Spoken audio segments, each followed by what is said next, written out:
Hi, I'm Mike Reynolds, and I'd like to talk about intonation today. Intonation is what Casals called everyone's worst enemy. And it's important to think about ways to learn how to hear good intonation by utilizing the tools that you have available. Your open strings can be incredibly helpful, and relationships within the hand are key.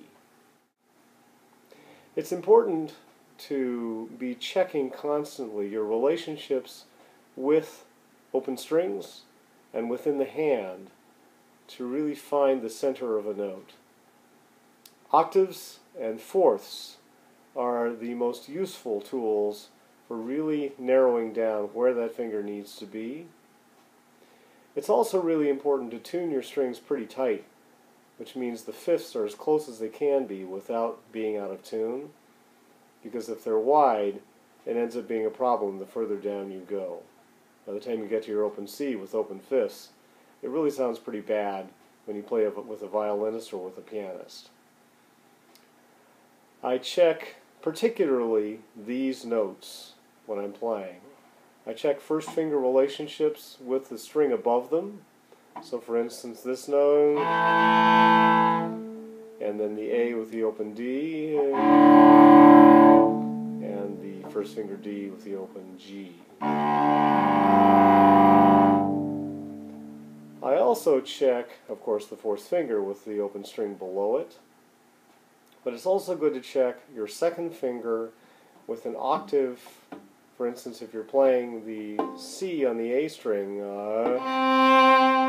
I check that with fourth finger G and the open G. Same thing for the F.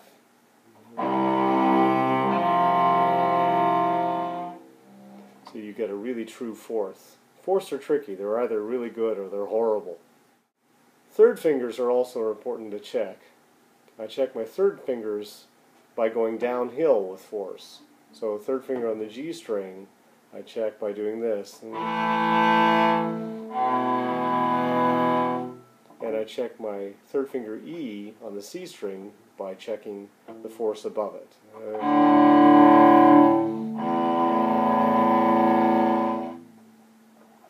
You'll notice in my scale patterns that one of my favorite patterns to practice is mixed thirds and fourths.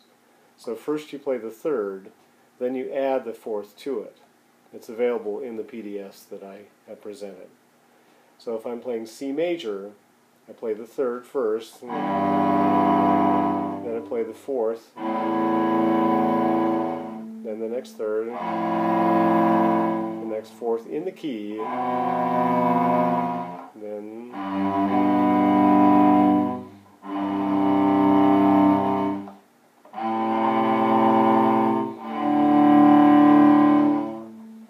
it's really important when you're practicing this to make sure that your third and fourth finger are balanced and comfortable. So a preparatory exercise is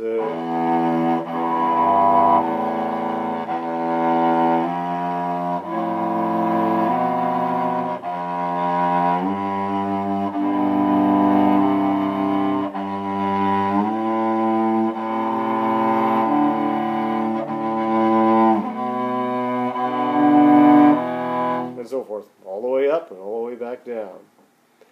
Another one of my favorite tools for discovering my intonational problems is through Bach. For instance, the beginning of the D minor suite is a perfect example. I check every relationship I possibly can when I'm doing my slow work. This is an example. Play that with the open D, play open C,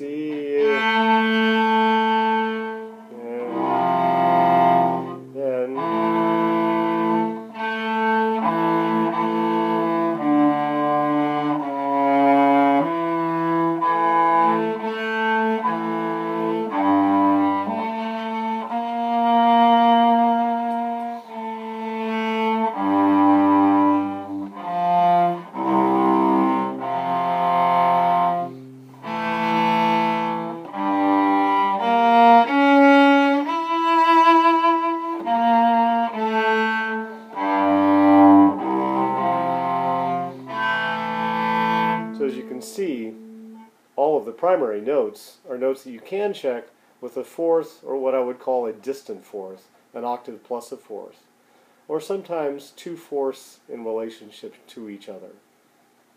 Fourths really are key. I also listen for the ring when I'm practicing intonation. For instance, if I play a C on the A string a little bit sharp, it sounds kind of dead, but if I get it right in the middle of the note, I start picking up all of the overtone series on the cello that resonate with that C. Of course, the C harmonic on the C string, 2 octaves up, rings very nicely with that. Another example is first finger A on the G string. We'll get a nice ring off of the open A. Tendencies I see are that the first finger tends to be flat and the fourth finger tends to be sharp. I notice this particularly in first position, where both of those are out, so I check like so, and then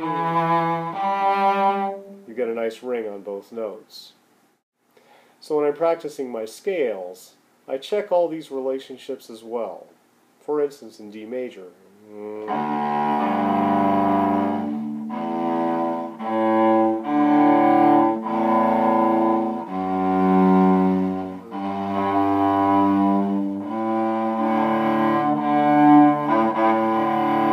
notice that I always check my checking note as well. My first finger D on the G string has to be in tune with the open D.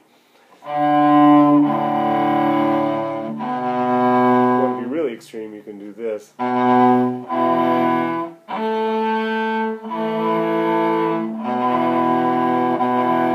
really hard.